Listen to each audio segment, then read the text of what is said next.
السلام عليكم ورحمة الله.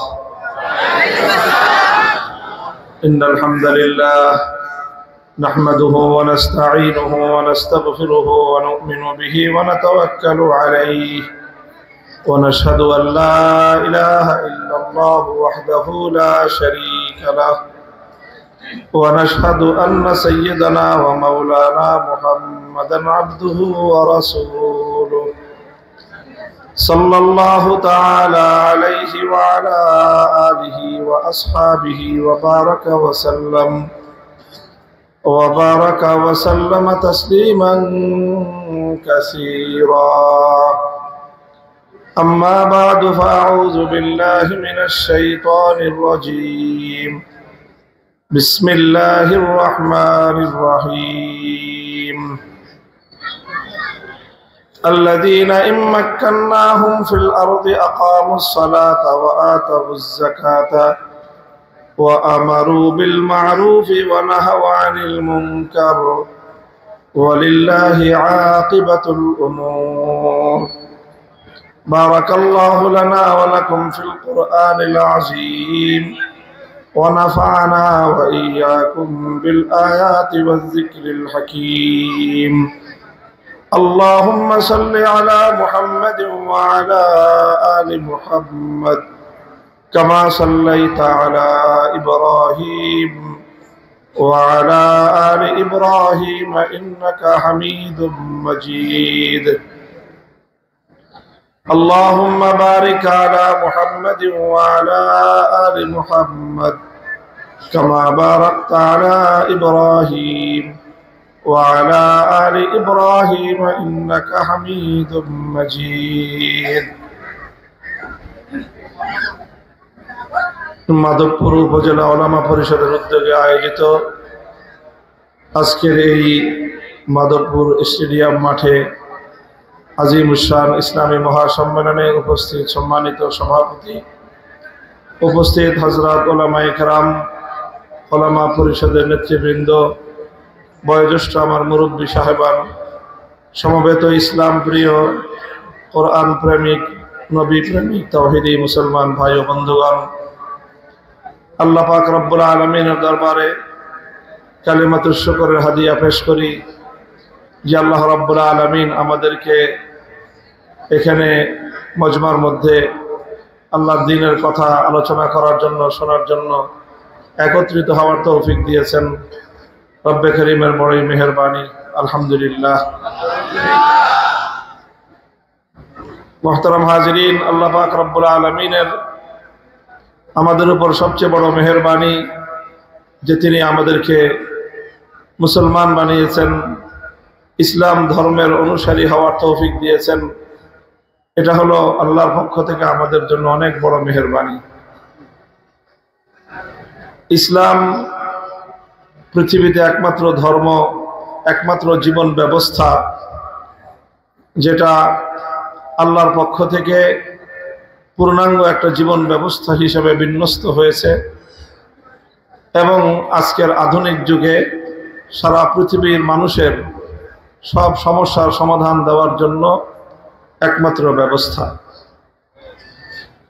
হযরত ওমর ফারুক রাদিয়াল্লাহু তাআলা আনহুর যুগে কতিপয় ইহুদি একবার খলিফা ওমরকে বললেন যে, খলিফা ওমর, আপনাদের ধর্মগ্রন্থ পবিত্র কোরআনে কারীমের মধ্যে একটি আয়াত রয়েছে, লাউ নাযালাত আলাইনা মা'শারাল ইয়াহুদ, যদি আয়াতটি আমাদের ইহুদিদের ধর্মগ্রন্থ তাওরাতে নাজিল হতো তাহলে লাত্তাখাযনা যালিকাল ইয়াওমা ঈদা, এই আয়াতটি নাজিল হওয়ার দিনকে আমরা আমাদের ধর্মের জাতীয় উৎসবের দিবস হিসেবে পালন করতাম। ইহুদিরা এতটাই আনন্দিত হতো যদি এরকম একটি আয়াত তাদের উপর নাজিল হতো। হযরত ওমর জিজ্ঞাসা করলেন, কোন আয়াত? তখন তারা সূরাতুল মায়েদার 6 নম্বর আয়াতের কথা বলল, যে আয়াতের মধ্যে আল্লাহ পাক রব্বুল আলামিন ইসলাম সম্পর্কে 3টি ঘোষণা দিয়েছেন। কয়টি ঘোষণা?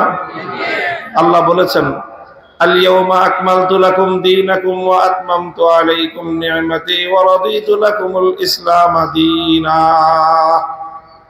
আল্লাহ বলেছেন যে আজ আমি তোমাদের জন্য তোমাদের জীবন ব্যবস্থা, তোমাদের ধর্মকে আমি পরিপূর্ণ করে দিয়েছি।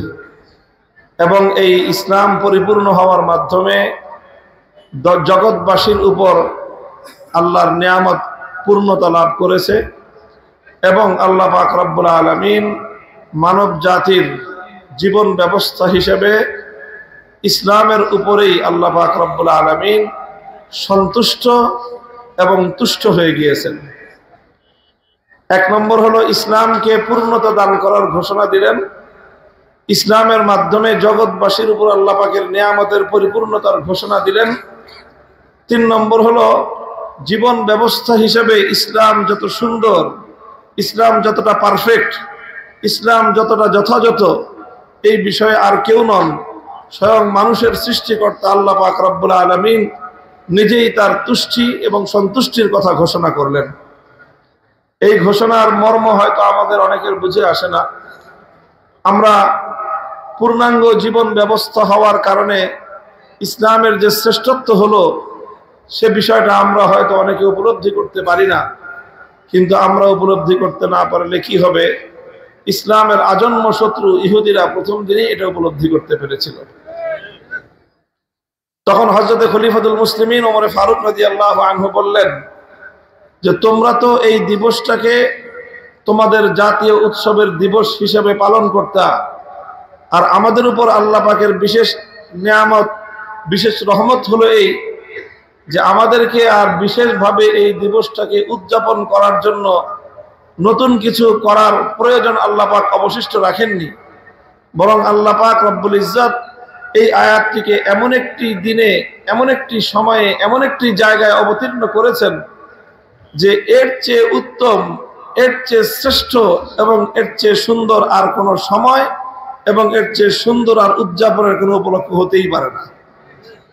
আল্লাহ পাক রব্বুল আলামিন এই আয়াতটি নাজিল করেছেন এমন একটা দিনে যেটা সপ্তাহের 7 দিনের মধ্যে শ্রেষ্ঠ দিন।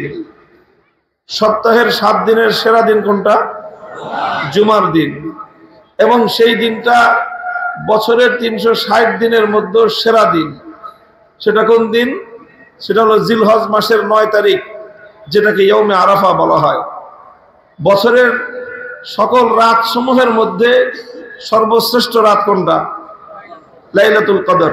কোন রাত? লাইলাতুল কদর যেরকম রাত সমূহের মধ্যে সেরা রাত, দিবস সমূহের মধ্যে শ্রেষ্ঠ দিবস হলো ইয়ৌমে আরাফা, জিলহজ মাসের 9 তারিখ। তো একদিকে জিলহজ মাসের 9 তারিখ সেই দিনটা, যার কারণে বছরের সেরা দিন, আবার সেই দিনটা হয়ে গেল জুমার দিন, নূরুন আলা নূর, আরো শ্রেষ্ঠত্ব তার সঙ্গে যুক্ত হলো। সময়টা ছিল কখন? সময়টা ছিল এমন একটা সময় যখন রাসূল আকরাম সাল্লাল্লাহু আলাইহি ওয়াসাল্লাম তার নবুয়তের 23 বছরের জিন্দেগির সবচেয়ে সুন্দরতম সময়টায় ছিলেন। 100 লক্ষ সাহাবায়ে কেরামকে নিয়ে আল্লাহর নবী জীবনে একমাত্র যে হজটি পালন করেছেন, বিদায়ী হজ, সেই বিদায়ী হজের সবচেয়ে গুরুত্বপূর্ণ বিধান উকুফে আরাফা পালনরত অবস্থায় আরাফার সবচেয়ে গুরুত্বপূর্ণ জায়গা জাবালে রহমতের উপর আল্লাহর নবী যখন দাঁড়িয়েছিলেন, ওই জায়গায় জাবালে রহমতের মধ্যে আরাফার ময়দানে আরাফার উকুফরত অবস্থায় 100 লক্ষ সাহাবায়ে কেরাম পরিবেষ্টিত জুমার দিনে, আরাফার দিনে আল্লাহ পাক রব্বুল আলামিন এই আয়াতটিকে নাযিল করেছেন। অর্থাৎ একটা সময়ের মধ্যে যত দিক থেকে শ্রেষ্ঠত্ব সংযুক্ত হতে পারে, সবগুলো শ্রেষ্ঠত্ব যখন সংযুক্ত হয়েছিল একটা জায়গায়, যেরকম মুহূর্ত পৃথিবীতে এর আগেও কোনোদিন আসে নাই, আর এর পরেও কোনোদিন আসা সম্ভব নয়, যে আল্লাহর নবী 100 লক্ষ সাহাবায়ে কেরামকে নিয়ে হজ করবেন, আরাফার ময়দানে থাকবেন, উকুফে আরাফা করবেন, জাবালুর রহমতে থাকবেন, দিনটা জুমার দিন হবে, দিনটা ইয়ৌমে আরাফা হবে। এরকম দিবস পৃথিবীর জন্মলগ্ন থেকে কিয়ামত পর্যন্ত একটি মুহূর্তের জন্য একবারই কেবলমাত্র হয়েছিল। আর সেই গোল্ডেন মুহূর্তে আল্লাহ পাক রব্বুল আলামিন কোরআনে কারীমের এই ঐতিহাসিক আয়াতটি নাজিল করেছিলেন। মুহতারাম হাজিরিন, এই আয়াতের দ্বারা আল্লাহ পাক রব্বুল আলামিন ইসলামকে পরিপূর্ণতার ঘোষণা দিয়েছেন। ইসলামকে আল্লাহ পাক রব্বুল আলামিন পরিপূর্ণতার ঘোষণা দিয়েছেন। আলহামদুলিল্লাহ, ইসলাম পরিপূর্ণ, অর্থাৎ ইসলাম একটা মুকাম্মাল নিজামে হায়াত, যেটাকে আমরা বলি পূর্ণাঙ্গ জীবন ব্যবস্থা, কমপ্লিট কোড অফ লাইফ। মানুষের জীবনের এমন কোনো দিক নাই যেই দিকের ব্যাপারে ইসলামের পূর্ণাঙ্গ নির্দেশনা নাই, এমন কোন মানুষের জীবনের কোনো পার্ট হতে পারে না। শুধু নির্দেশনা নয়, বরং ইসলাম মানুষকে সর্বোচ্চ সর্বশ্রেষ্ঠ নির্দেশনা প্রদান করেছে। আলহামদুলিল্লাহ বলেন। ইসলাম মানব জাতির জন্য সর্বশ্রেষ্ঠ নির্দেশনা প্রদান করেছে, আলহামদুলিল্লাহ। এই জন্যই আমরা বলি ইসলামের আরেকটা শ্রেষ্ঠত্ব হলো যে ইসলাম কিয়ামত পর্যন্ত যত ধরনের পরিবেশ পরিস্থিতি এই পৃথিবীতে তৈরি হবে, পরিবর্তিত প্রতিটি পরিস্থিতির জন্যই সর্বোচ্চ এবং সর্বশ্রেষ্ঠ সমাধান হলো ইসলাম। যে কোনো পরিস্থিতি হোক, যে কোনো সমস্যা হোক, যে কোনো পরিবেশ তৈরি হোক, সকল পরিবেশে সকল সমস্যার সবচেয়ে সুন্দরতম সমাধান হলো ইসলাম। শুধু মুসলমানদের জন্যই নয়, এটা আরেকটা গুরুত্বপূর্ণ কথা। ইসলাম যেরকম মুসলমানদের সমস্যার সমাধান করে, জাতি ধর্ম নির্বিশেষে অন্য সব ধর্মের মানুষেরও ইহকালীন সব সমস্যার সমাধান ইসলাম প্রদান করতে পারে। আল্লাহ পাক রব্বুল আলামিন আমাদেরকে সেই ইসলামের অনুসারী বানিয়েছেন। যদি আমরা কিয়ামত পর্যন্ত সিজদায় লুটিয়ে থাকি, এই নিয়ামতের শুকরিয়া আদায় করে শেষ করা যাবে না। আলহামদুলিল্লাহ। মুহতারাম হাজিরিন, ইসলামের এই যে বিষয়টা, ইসলামের যে শ্রেষ্ঠত্ব, ইসলামের শ্রেষ্ঠত্বের সবচেয়ে গুরুত্বপূর্ণ দিকটা হলো ইসলামের পূর্ণাঙ্গতা। কি বললাম কথাটা? ইসলামের শ্রেষ্ঠত্বের সবচেয়ে গুরুত্বপূর্ণ দিক হলো কি? ইসলামের পূর্ণাঙ্গতা। কথাটা সহজ করে বলছি, আপনারা হয়তো বুঝেন নাই। ইসলাম শ্রেষ্ঠ ধর্ম, কারণ হলো ইসলাম পূর্ণাঙ্গ ধর্ম। এবার বুঝছেন যে ইসলাম শ্রেষ্ঠ হওয়ার কারণ কি? ইসলাম পূর্ণাঙ্গ। পূর্ণাঙ্গ মানে মানুষের জীবনের সকল দিক সম্পর্কেই ইসলামের মধ্যে নির্দেশনা রয়েছে।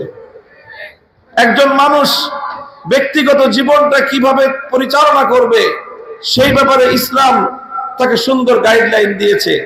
একজন মানুষের পরিবার জীবন কিভাবে সুন্দরভাবে পরিচালিত হবে, ইসলাম তার সবচেয়ে সুন্দর নির্দেশনা প্রদান করেছে।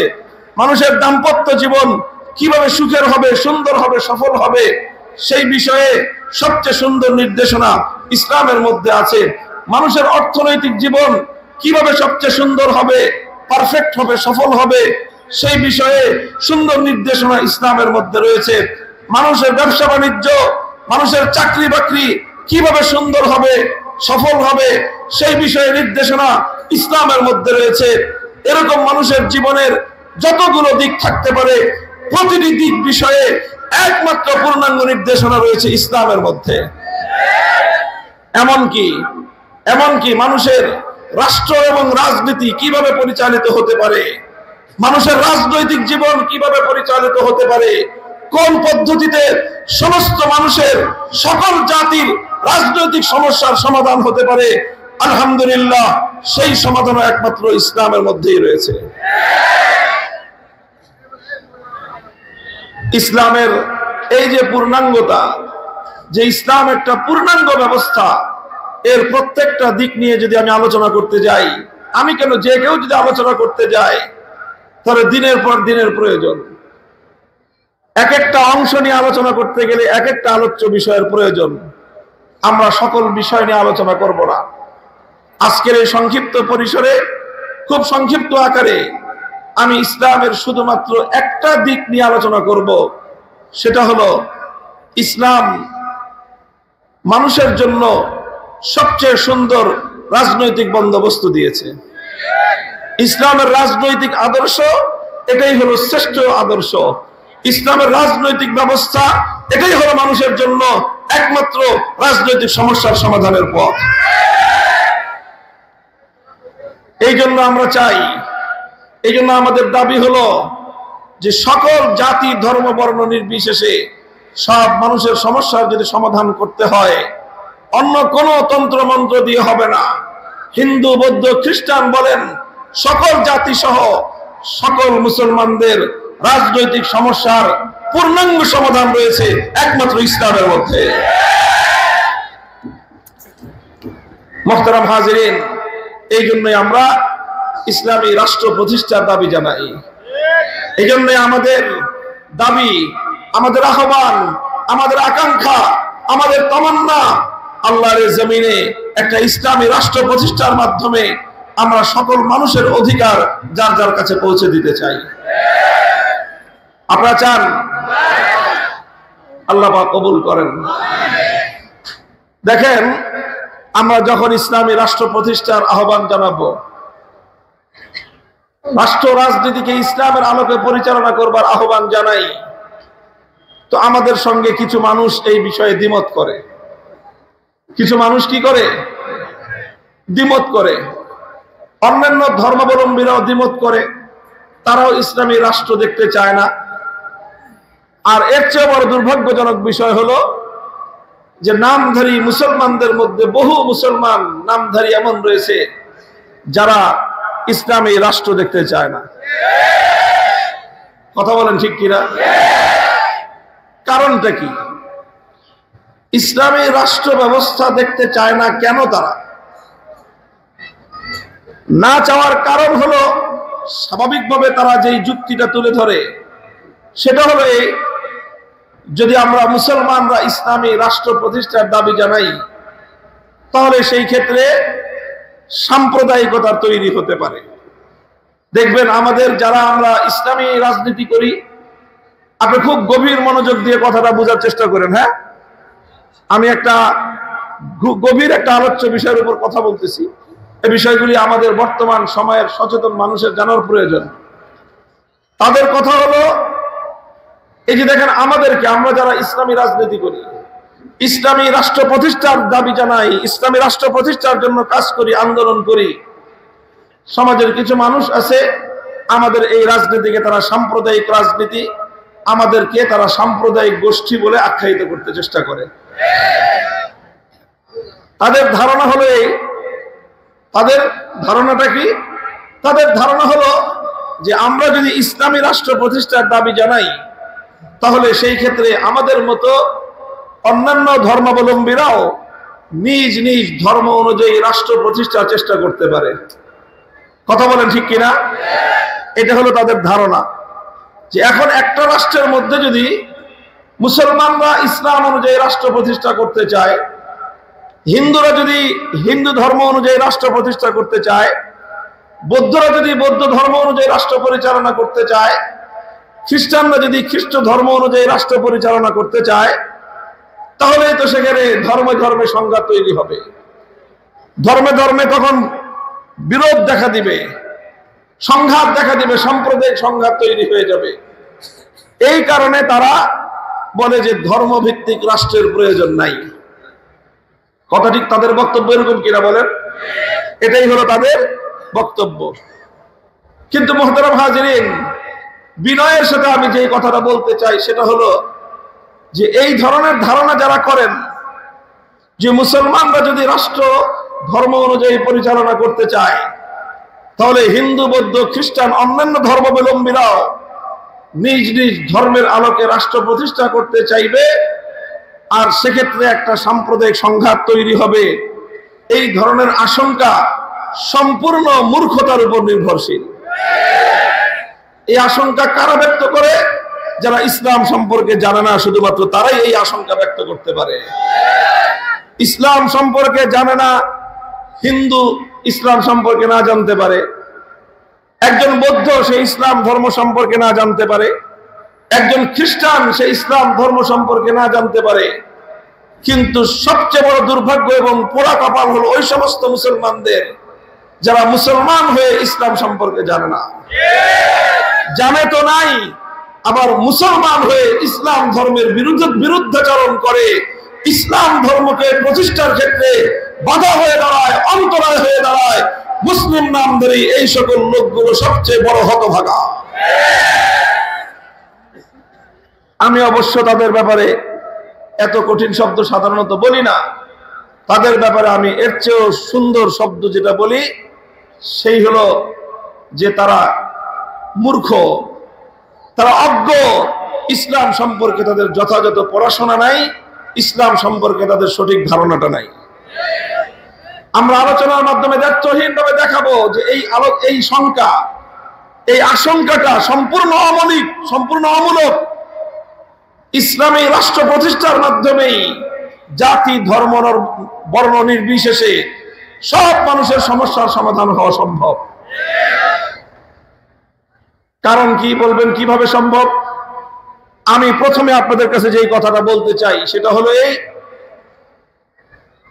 যে ধর্মগুলোর মধ্যে পৃথিবীতে ইসলাম ছাড়া অন্য যত ধর্ম আছে, কোন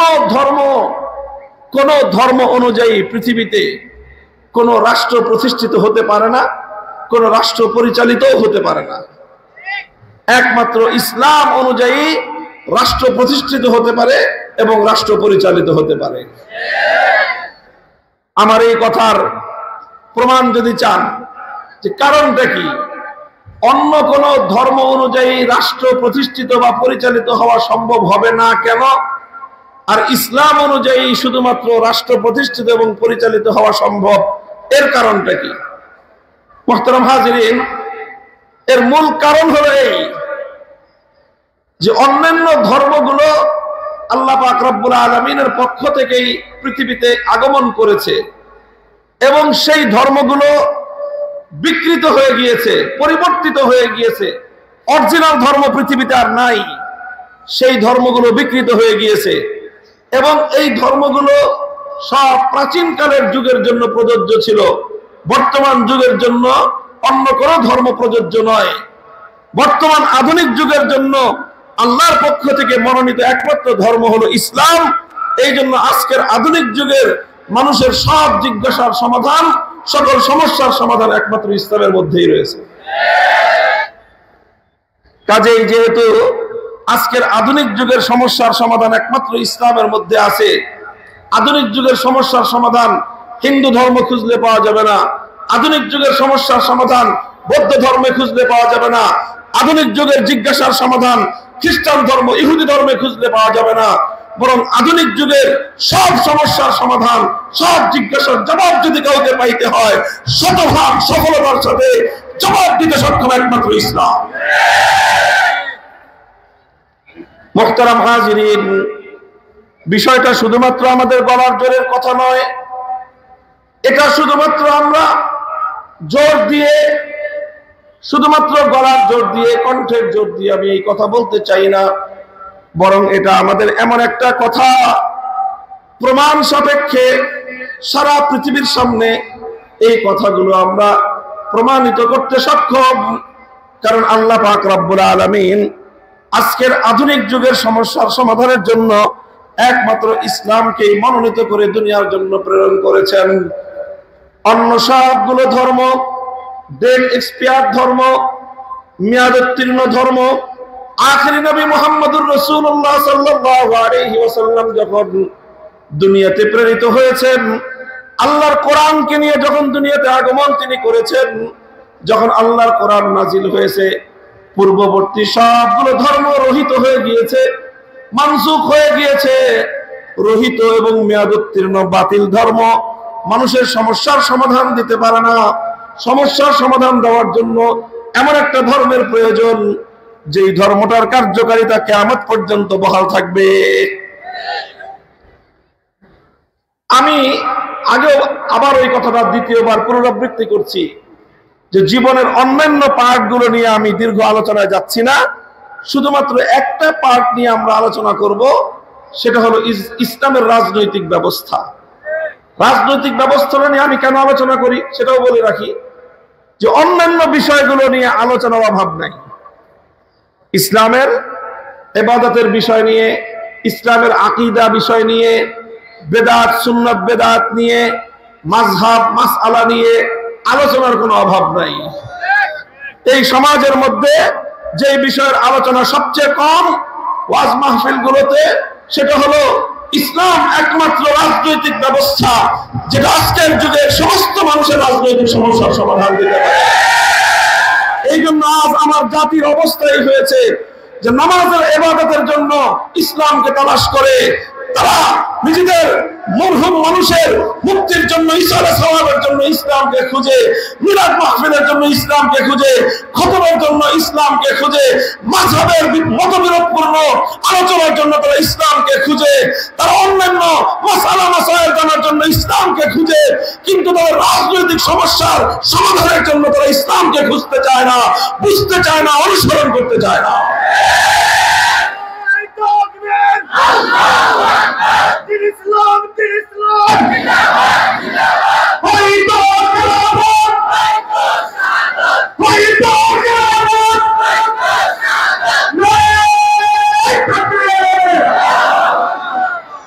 মুহতারাম হাজিরিন, এই জন্য এই বিষয়টা যে আলহামদুলিল্লাহ ইসলাম মানুষের জীবনের, শুধু বাংলাদেশের নয়, শুধু মুসলমানদের জন্য নয়, সমগ্র জাতি ধর্ম গোটা বিশ্ববাসীর অন্য সব সমস্যার পাশাপাশি রাজনৈতিক সমস্যারও সর্বশ্রেষ্ঠ সমাধান একমাত্র ইসলামের হাতেই রয়েছে।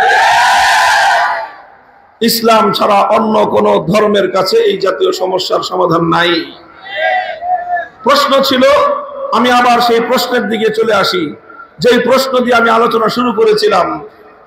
প্রশ্নটা কি করতে পারে? কি করতে পারে? তাদের পক্ষ থেকে প্রশ্ন আসতে পারে যে যদি আমরা মুসলমানরা ইসলাম অনুযায়ী রাষ্ট্র পরিচালনার দাবি জানাই বা পরিচালনা করতে চাই, সেই ক্ষেত্রে অন্যান্য ধর্মাবলম্বী হিন্দু, বৌদ্ধ, খ্রিস্টানরাও তো নিজ নিজ ধর্ম অনুযায়ী রাষ্ট্র পরিচালনা করার দাবি করতে পারে, এই তো কথা। সেই ক্ষেত্রে তো ধর্মে ধর্মের লোকদের মধ্যে একটা বিরোধ তৈরি হলো। মুহতারাম হাজিরিন, এই হলো প্রশ্ন। প্রশ্নটা ভালো করে বুঝে থাকলে এবার আমি আপনাদের সামনে জবাবের আলোচনা করব। আপনারা আগে আমাকে ইনশিওর করেন, নিশ্চিত করেন প্রশ্নটাকে আপনারা বুঝেছেন সবাই? কারা কারা বুঝছেন হাত উঠান দেখি। বুঝে হাত উঠেছেন তো? হাত নামান। আবার বলছি, প্রশ্নটা আসওয়ালু নিসফুল ইলম, প্রশ্ন বুঝা এটা হলো পরীক্ষার অর্ধেক। যে নাকি প্রশ্ন না বুঝে উত্তর লেখা শুরু করে, উত্তর তার যতই সুন্দর হোক না কেন, প্রশ্নের সঙ্গে যদি উত্তর না মিলে নম্বর পাবে না পাবে হলো ঘোড়ার ডিম। এই জন্য আগে প্রশ্ন বুঝতে হয়। আরবিতে প্রবাদ হলো আসওয়ালু নিসফুল ইলম, প্রশ্নই হলো অর্ধেক জ্ঞান।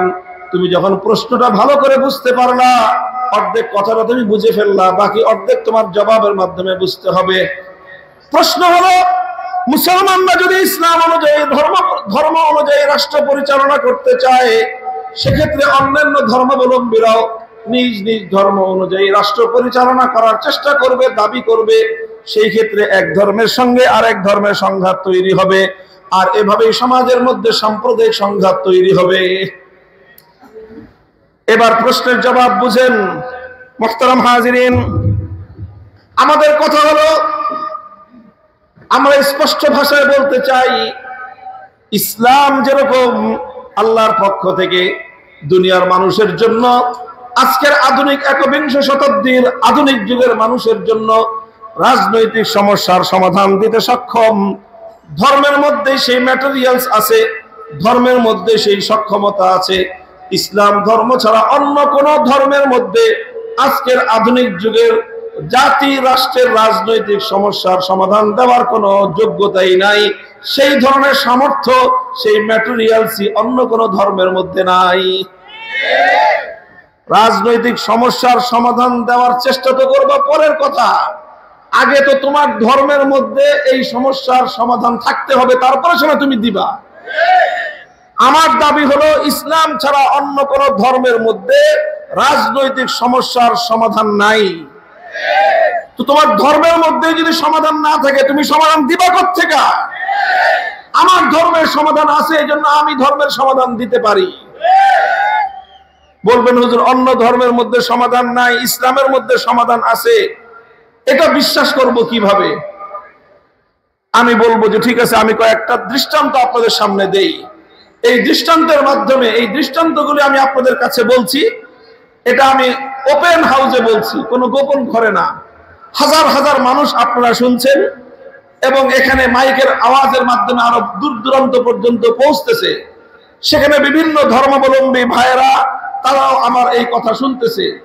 এখন না শুনলেও আজকের এই প্রচারণার যুগে, সামাজিক যোগাযোগ মাধ্যমের যুগে, মিডিয়ার যুগে এই কথাগুলো মিডিয়ার মাধ্যমে সারা দুনিয়ায় প্রচারিত হচ্ছে এবং এটা মিডিয়াতে সংরক্ষিত থাকতেছে এবং আজ না হোক কাল, কাল না হোক পরশু হাজার হাজার লক্ষ লক্ষ মানুষের কাছে এই কথাগুলো পৌঁছবে।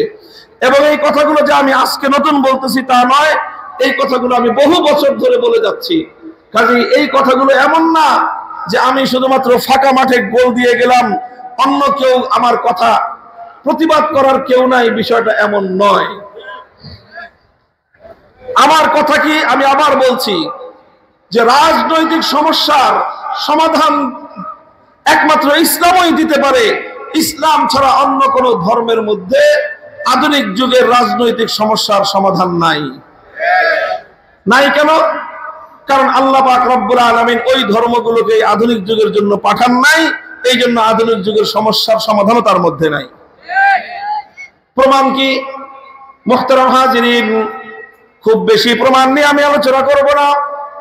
কয়েকটা প্রমাণকে আমি উদাহরণস্বরূপ স্যাম্পল হিসেবে আপনাদের সামনে উপস্থাপন করতে চাই। একটা রাষ্ট্র ব্যবস্থা যদি পরিচালনা করতে হয়, একটা রাষ্ট্র ব্যবস্থার কয়েকটা গুরুত্বপূর্ণ বিষয় থাকে। তার মধ্যে অত্যন্ত গুরুত্বপূর্ণ একটা বিষয় হলো অর্থনৈতিক সাবজেক্ট, অর্থনৈতিক সেক্টর। কথা বলেন ঠিক কিনা? অর্থনীতিটা এটা হলো একটা রাষ্ট্রের সবচেয়ে গুরুত্বপূর্ণ সেক্টর। এই জন্য কোন রাষ্ট্রের অর্থনীতি যদি মজবুত হয়, রাষ্ট্রটা সফল হয়। আর কোন রাষ্ট্রের অর্থনৈতিক ব্যবস্থা যদি দুর্বল হয়ে যায়, রাষ্ট্র ব্যর্থতায় পর্যবেসিত হয়। এই জন্য সকল রাষ্ট্র, সকল সরকার, তাদের সর্বোচ্চ গুরুত্ব থাকে যে অর্থনৈতিক ব্যবস্থা যেন মজবুত থাকে। অর্থনৈতিক ভিত যদি মজবুত না হয়, কোন সরকার সফলতা লাভ করতে পারে না। তো এই যে অর্থনৈতিক অবস্থা, অর্থনৈতিক ব্যবস্থা, এটা হলো যে কোনো রাষ্ট্র পরিচালনা করার জন্য অত্যন্ত গুরুত্বপূর্ণ একটা দিক।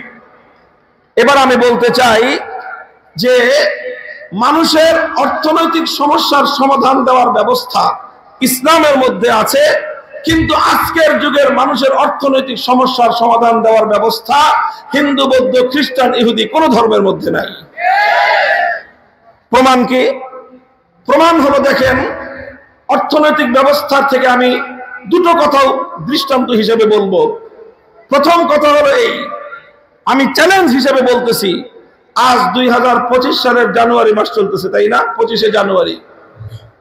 তো এই 2025 সাল বা 2026 সালে একটা রাষ্ট্রের জাতীয় বাজেট কি হবে, রেভিনিউ কালেকশন কোন কোন সোর্স থেকে হবে, এক্সপেন্ডিচার কোন কোন খাতে হবে, অর্থাৎ কোন কোন খাত থেকে রাষ্ট্রের আমদানি হবে এবং কোন কোন খাতে রাষ্ট্র ব্যয় হবে, একটা গোটা রাষ্ট্রের জাতীয় বাজেট, বার্ষিক বাজেট বলেন, রাষ্ট্র প্রতিষ্ঠার জন্য জাতীয় বাজেটটা গুরুত্বপূর্ণ একটা বিষয় কিনা বলেন? যদি গুরুত্বপূর্ণ বিষয় হয়ে থাকে, সেই ক্ষেত্রে আমি নিরপেক্ষ জায়গা থেকে